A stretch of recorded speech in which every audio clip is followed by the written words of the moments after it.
नमस्कार दोस्तों, आज की कहानी है आंगन के दो सिरे। उस पुराने से घर का आंगन बड़ा था, पर उस आंगन के दो सिरे हमेशा अलग अलग लगते थे। एक सिरे पर तुलसी का चौरा था, जहां सुबह की धूप सबसे पहले आती थी। दूसरे सिरे पर पानी की टंकी और कपड़े सुखाने की रस्सी थी। घर में रहने वाली दो औरतें, देवरानी और जेठानी, भी उसी आंगन के दो सिरे बन चुकी थी। जेठानी का नाम सरोज था। शादी को 10 साल हो चुके थे। वह घर के हर कोने से परिचित थी। कहाँ क्या रखा है, किस दिन क्या पकता है, किस रिश्तेदार से कैसे बात करनी है, उसे लगता था कि घर उसी के नियमों से चलता है। देवरानी का नाम मीना था। नई नई शादी होकर आई थी। आंखों में उम्मीद थी, पर कदमों में संकोच। वह हर बात में सोचती कहीं कुछ गलत न हो जाए। सास कौशल्या देवी थी।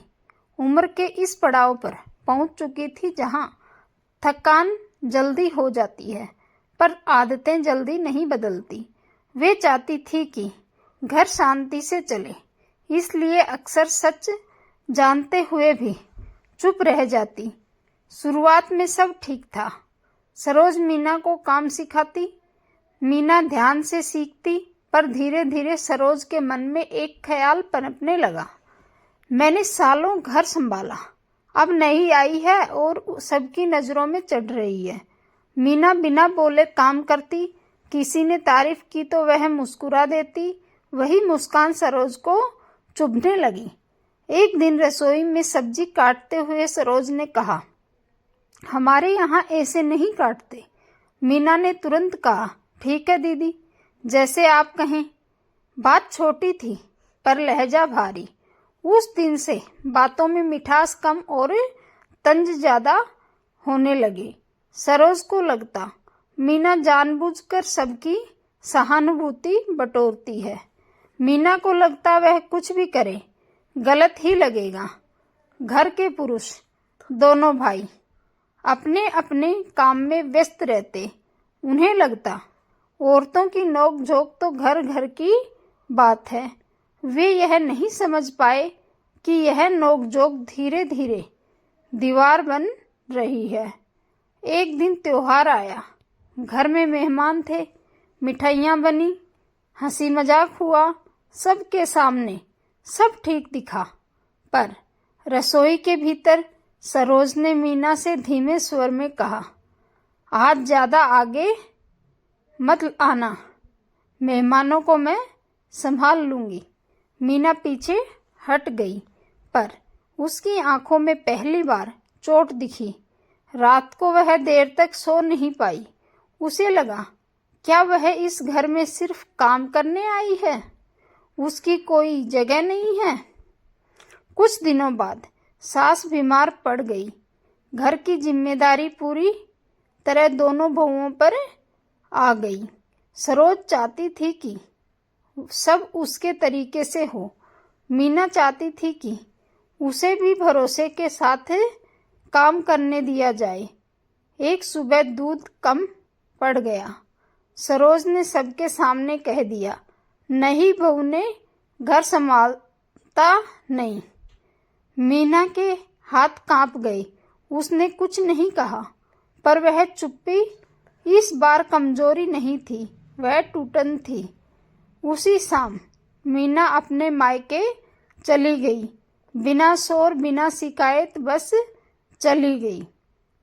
घर अचानक खाली सा लगने लगा। सास को एहसास हुआ कि रसोई में चाय देर से बन रही है। बच्चे मीना को याद कर रहे हैं। सरोज ने सोचा, वह तो चली गई, पर घर क्यों सूना लग रहा है। मायके में मीना से सबने पूछा, क्या हुआ? मीना ने बस इतना कहा, थक गई हूं। कुछ दिन बीते। सास की तबीयत और बिगड़ी। सरोज अकेली पड़ गई। तब उसे एहसास हुआ, मीना सिर्फ काम नहीं करती थी, वह घर में एक सुकून भी लेकर आई थी। सरोज पहली बार खुद मीना के मायके गई। दरवाजे पर खड़ी मीना चौंकी। सरोज ने कहा, घर चलो। मीना ने पहली बार आंख उठाकर कहा, घर सबका होता है दीदी, सिर्फ एक का नहीं। ये शब्द सरोज के भीतर उतर गए। उसे अपनी शक्ति दिखी, अपना डर दिखा, डर की कहीं उसकी जगह न छिन जाए। सरोज ने धीमे स्वर में कहा, मुझे लगा तुम मेरी जगह ले लोगी। मीना की आंखें भर आई। मैंने तो बस अपनी जगह बनानी चाही थी। दोनों औरतें देर तक बैठी, पहली बार, बिना आरोप, बिना तंज, सिर्फ सच। मीना वापस आई।